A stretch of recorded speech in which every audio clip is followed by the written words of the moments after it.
Je suis donc Patrick Donduel, je suis notaire à Paris. J'appartiens à une étude assez importante dans laquelle on est sectorisé. Moi-même, je co-dirige un département lié à la transmission de patrimoine, vraiment de conseil et d'organisation de la transmission du patrimoine. C'est un département qui me donne l'occasion de rencontrer beaucoup de situations familiales variées, parfois faciles, parfois moins faciles. Donc voilà. On voit un notaire à deux circonstances. La première, c'est effectivement souvent des questions autour du droit de la famille, donc tout ce qui est transmission familiale, tout ce qui est donation, succession, contrat de mariage, voilà, un certain nombre d'actes de droit de la famille sont nécessairement soumis à l'intervention d'un notaire. Les notaires interviennent également malheureusement dans les séparations aussi. Ça fait de nous des interlocuteurs réguliers des familles et souvent en grande fidélité avec les familles. Donc on voit des familles sur plusieurs générations souvent. Ça, c'est le premier point. Le deuxième point, c'est l'immobilier. Donc les notaires doivent intervenir sur tout ce qui est actes publiés, donc notamment les ventes, tout ce qui est copropriété, vente, baux de longue durée, enfin, voilà, tout ce qui est lié à la détention de la propriété immobilière. Pourquoi avoir choisi ce métier? Je dois dire qu'il y a deux raisons. La première, c'est que parmi les matières juridiques, j'ai trouvé que les matières de droit privé, qui sont celles qu'on pratique, donc droit de la famille, droit des biens, droit des contrats, sont vraiment passionnantes. Et c'est un droit plutôt bien écrit. On travaille sur des textes qui sont vraiment ancrés, qui sont polis par les tribunaux, donc sur une très longue durée, et objectivement des textes bien écrits. Donc ça, c'est important. Et le deuxième point, c'est l'extraordinaire lieu de rencontre de la patte humaine. Donc c'est franchement un métier dans lequel on s'ennuie pas, puisqu'on a accompagné des familles avec à la fois les faire appliquer le droit et en même temps, c'est pas si simple, c'est pas que du droit. Et d'ailleurs, ça m'arrive souvent de laisser le droit de côté, non pas pour faire des choses illégales, mais parce que le droit n'est pas la bonne réponse dans des situations familiales un peu tendues et qu'il faut bien sûr de la délicatesse, de l'amour, de la compassion. Enfin, que le droit peut être une réponse, mais n'est pas toujours la bonne réponse. Voilà. Donc, on a à travailler sur la matière humaine et sur la matière juridique, à les faire se rencontrer autant que possible, sans déifier le droit. Ce qu'on constate tous aujourd'hui, c'est que, compte tenu de l'extraordinaire allongement de l'espérance de vie, et du fait que nous vivrons plus longtemps que nos parents et que nos parents, sans doute, ont vécu plus longtemps que leurs parents, etc., eh bien, aujourd'hui, nous sommes une société dans laquelle on hérite au-delà de 60 ans, entre 60 et 70 ans. Alors, moi, ce que je vois chez mes clients, la réalité concrète, c'est que quand on hérite à 65 ans ou 70 ans, quand on a fini sa propre carrière professionnelle, quand on est déjà en train d'organiser la transmission à ses propres enfants, souvent, ce qu'on reçoit de nos parents, je ne vais pas dire qu'on n'en a pas besoin, mais c'est un peu du superflu, souvent. Donc ça, c'est vraiment quelque chose qui va changer l'appréhension que nous avons de l'héritage. Clairement, l'héritage n'est plus quelque chose qui me lance dans la vie, c'est quelque chose que je vais recevoir à un moment où peut-être j'en ai pas une vraie utilité. Ça, c'est le premier point.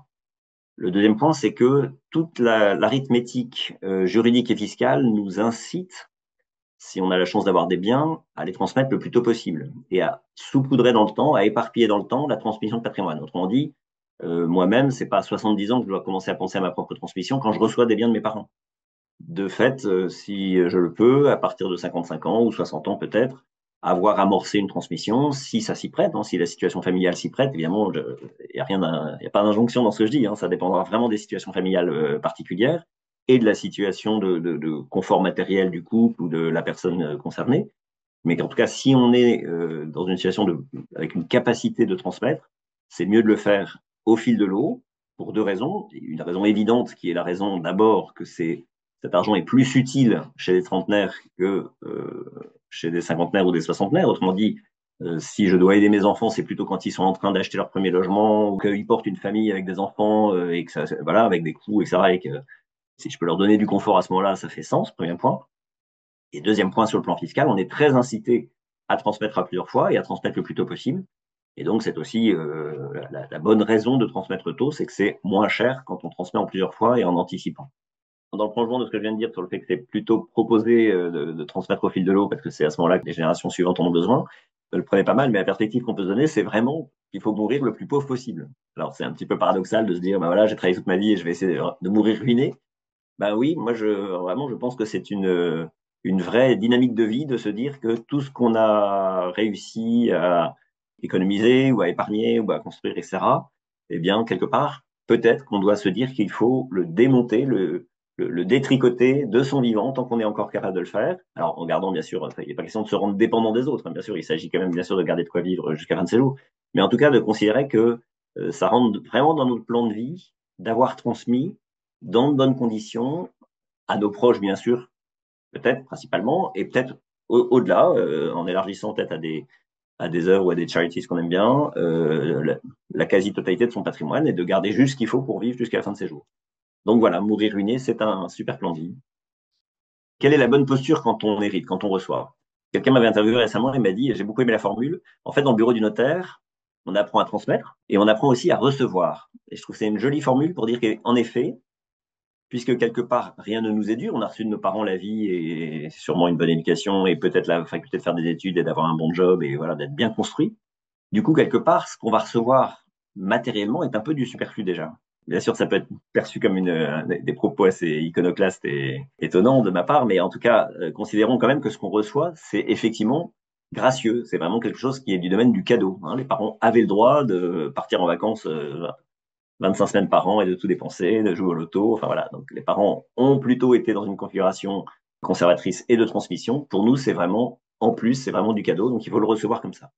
La juste attitude, selon moi, c'est vraiment de se dire qu'on est gâté. Voilà, remercier la Providence, remercier nos parents, remercier les générations passées qui ont travaillé, et aussi de se sentir forcément responsable de ce qu'on reçoit.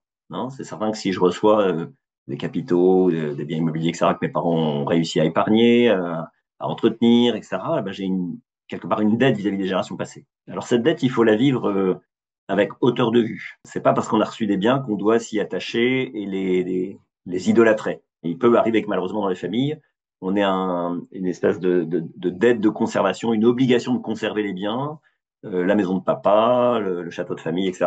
Il y a bien sûr de très belles histoires autour des propriétés familiales, mais il y a aussi des drames terribles parce que la pression, l'obligation de conserver, l'obligation de ne pas rompre la chaîne des générations, etc., pèse tellement lourd sur nos contemporains et sur le couple qui va recevoir. C'est-à-dire un reçoit, mais c'est le couple qui est en jeu et qui va devoir entretenir, organiser sa vie autour de ses biens, que je dis, voilà, vraiment attention à l'idolâtrie, attention de faire les justes choix et les justes discernements par rapport à ce qu'on reçoit. Encore une fois, je parle avec prudence parce qu'il y a aussi des très jolies histoires et des très belles histoires sur ces propriétés familiales. Mais ça, voilà, ça doit rester quelque chose de joyeux et de positif pour tout le monde et pour le couple et pour la génération qui suit, etc. Dès que ça devient trop pesant, attention. Voilà, donc gratitude, savoir ne pas idolâtrer les objets, donc savoir parfois vendre, passer à autre chose, voilà. Exercer sa liberté, c'est vraiment un sujet je pense, de liberté et de maturité. Pas très simple, mais voilà, c'est un chemin de vie. Et puis, savoir respecter l'argent et ce qu'on reçoit pour ce que c'est, pas plus que ce que c'est, mais voilà, en même temps, une vraie conscience que ça a été le produit du travail des générations passées, qu'on lui doit le respect. Alors pourquoi dans les familles c'est parfois difficile? Parfois on a du mal au moment des successions et que dans le langage courant on dit ben voilà ils s'entendent bien donc ils n'ont pas hérité. Ah ben ça c'est vraiment évidemment assez insupportable et douloureux de voir qu'en effet dans certaines familles, même des familles bien bâties où il n'y a pas de souffrance particulière, le moment des successions va être un moment de tension et parfois les moments de bagarre irréversible où vraiment on sort complètement du décor et on sortie de route terrible. Alors j'avoue que ça nous interpelle, ça interpelle tout le monde, ça interpelle le notaire que je suis, mais ça interpelle n'importe quel citoyen de bonne foi qui voudrait que ces sujets d'argent ne soient pas des sujets qui créent des dissensions fortes dans les familles. Il y a un premier point que je voudrais lever, mais parmi 10 idées que j'ai autour de ces sujets-là. Mais un premier point, c'est que je pense qu'il faut vraiment rompre ce malentendu terrible qui est de croire que ce que je reçois est proportionnel à l'amour de mes parents. Voilà, il y a vraiment quelque chose dans les familles qui est mal ancré, c'est qu'on croit que si les parents ont fait tel et tel partage, s'ils m'ont laissé telle chose et qu'ils ont laissé telle chose à mon frère, etc., ça doit être mis en perspective avec l'amour ou la relation d'amour qu'ils ont envers moi ou envers mon frère. Alors là, je pense qu'il y a vraiment un malentendu terrible, et quand bien même ce serait vrai, il faut passer au-dessus de ça. Hein, c'est-à-dire que quand bien même nos parents seraient maladroits, seraient peut-être mal aimants, seraient peut-être pas très habiles dans leur manière de gérer la relation avec nous, il faut vraiment dépasser ça et que chaque génération doit entrer à l'âge adulte et recevoir avec gratitude ce qui lui est laissé et peut-être pas dans un esprit chagrin ou un esprit de comparaison qui soit tellement négatif. Ça, c'est le premier point. Le deuxième point, c'est que nos frères et sœurs, ils sont comme ils sont. On peut avoir des caractères très tranchés, on peut avoir des différences de style de vie. Nos frères et sœurs se sont mariés, ils ont fait des choix de vie qui sont peut-être pas les nôtres, etc. Donc tout ça nous a peut-être séparés, nous a peut-être éloignés les uns des autres. Et l'occasion d'un héritage, si on n'y prend pas garde, peut être un moment où on va surévaluer ces distorsions, surévaluer ces différences. Alors qu'au contraire, on devrait les mettre de côté et se rappeler ce qui nous unit. Se rappeler que ce qui nous unit, c'est l'amour mutuel de cette famille, des souvenirs de vacances, des souvenirs d'une vie de famille avec ce qu'elle a eu de joyeux et de pas joyeux. Mais en tout cas, voilà, ça nous a construit ensemble et c'est quelque chose qui nous réunit, quoi qu'on en dise. Et donc, la suggestion, c'est que chacun prenne un peu de hauteur et que les sujets de l'intendance successorale ne viennent pas contrarier ce souci de l'unité familiale. Voilà, donc que vraiment, on sache faire la part des choses. Après, je dis pas que dans les successions, il faille pas discuter, échanger, faire des partages, pas se laisser faire au sens, voilà, que les choses soient traitées en équité, en justice, qu'on soit attentif à ce que tout soit dit, que les évaluations soient bonnes, que les partages soient sereins, qu'on puisse exprimer nos souhaits, etc. Ça, bien sûr.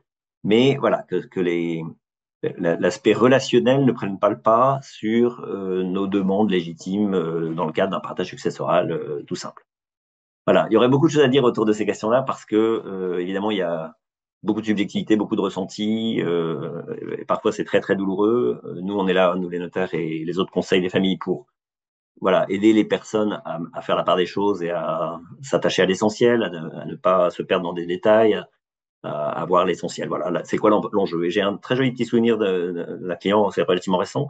Un frère, une sœur. Le frère a vraiment le sentiment que sa sœur a manipulé les parents, a organisé que tout est en faveur de sa sœur. Enfin, elle a été très avantagée au fil de la vie. Bon, ton tact. Et lui m'a dit, OK, faites-moi l'inventaire de ce que je pourrais réclamer. Donc, on a fait le travail très objectivement. Et il a dit, bah voilà, je préfère garder ma sœur. Donc, je vais pas revendiquer le droit. Je vais pas revendiquer ma qualité d'héritier, tout ce que je pourrais demander. J'ai qu'une sœur, moi je vais garder ma sœur, et donc c'est pas que je vais écraser, je vais peut-être dire les choses, mais en tout cas je vais pas dire bah, je te parle plus pour la nuit des temps parce que ceci, voilà. Et puis j'ai qu'une sœur et mes enfants n'ont qu'une tante, donc quelque part cette relation de famille avec leurs cousins et tout ça, bah, c'est notre famille, elle est comme elle est notre famille. Les questions d'héritage auront été maltraitées, mais je vais pas foutre la pagaille dans la famille pour ça. Et j'ai trouvé ça super, vous voyez, c'est voilà des belles situations. Les beaux-frères et belles-sœurs, qu'est-ce qu'on en fait? Alors, par principe, ils ont la décence de rester un peu à part, donc de ne pas participer aux réunions familiales successorales chez le notaire. En tout cas, ils ne sont pas spontanément invités. Dans certaines familles, au contraire, ils sont invités, mais il faut que ce soit à l'unanimité de tous. On n'amène pas son conjoint sous le bras. Il faut vraiment qu'ils soient invités parce qu'ils ont un rôle de médiateur ou un rôle d'expert reconnu ou un rôle voilà, de pouvant participer à une solution familiale sans aucune arrière-pensée, que tout le monde est heureux de les voir se joindre à la réunion. Ça va pas de soi, c'est vraiment au cas par cas. Le principe, c'est plutôt que non, ils sont pas spontanément invités. Alors là, je dis souvent que vraiment, pour foutre la paille dans une famille, il n'y a rien de pire que le secret. C'est clair que les parents ont le droit de prendre un certain nombre d'options, ils ont le droit d'aider un enfant, ils ont le droit de faire des choix dans les attributions, etc., avec beaucoup de prudence et en se faisant bien conseiller. Mais s'ils le font, qu'ils le fassent en clarté. Le pire du pire, c'est vraiment quand les enfants apprennent au moment de la succession, par la lecture d'un testament, par des recherches qu'on fait sur l'historique des comptes, etc., qu'il y a eu des choses qui leur ont été cachées. Et ça, c'est vraiment double peine, si vous voulez. Il y a vraiment une souffrance. C'est déjà pas sympa de se dire qu'on a été moins bien traité, mais qu'on a été moins bien traité et que ça, on a cherché à nous le cacher. Il y a vraiment quelque chose qui est extrêmement pourri, extrêmement désagréable. Et donc, j'insiste pour que les parents, s'ils font, ils prennent des options, encore une fois, en se faisant conseiller, en étant raisonnable et en étant attentif à pas blesser, donc en cherchant à être juste, mais qu'il cherche à être juste, mais qu'il faut qu'il soit en vérité. Donc il y a une question de courage de la part des parents. Vous voyez, je pense que le manque de courage des parents est souvent une des causes des drames familiaux. C'est que les parents n'ont pas dit ou les parents ont essayé de donner une communication sériée entre chacun de leurs enfants et donc on crée un petit peu le ferment d'une bagarre familiale. Donc ça, c'est très douloureux. Donc les parents, soyez courageux et soyez francs, dites les choses comme elles sont.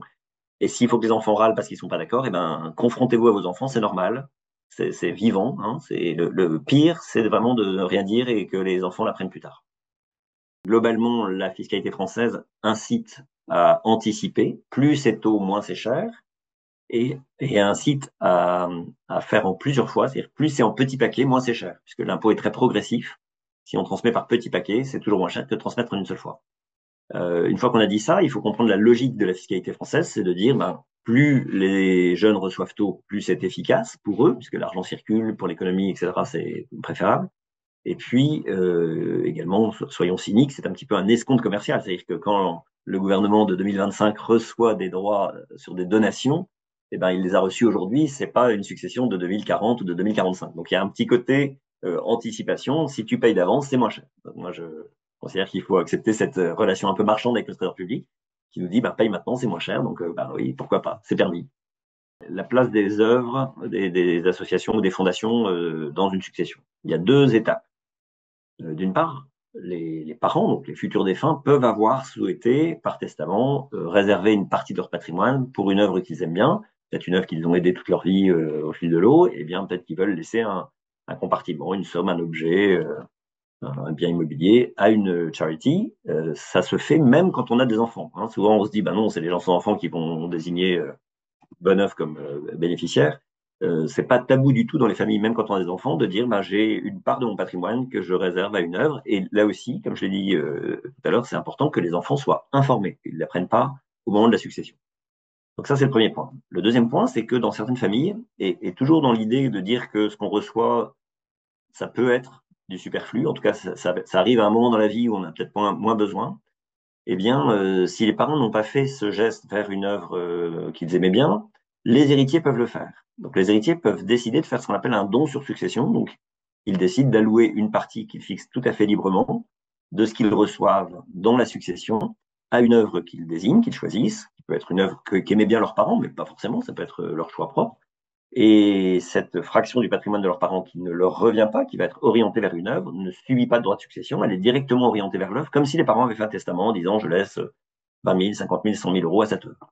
Donc le don sur succession, qui est une pratique assez peu connue, mais qui existe et qui est parfaitement légale, est selon moi une pratique qui est pleine de sens. Vous voyez, il y a quelque chose qui est du domaine de la dynamique de vie. Je reçois et je transmets à ce moment-là. Vous voyez, j'ai quelque chose, voilà, ça me tombe dessus.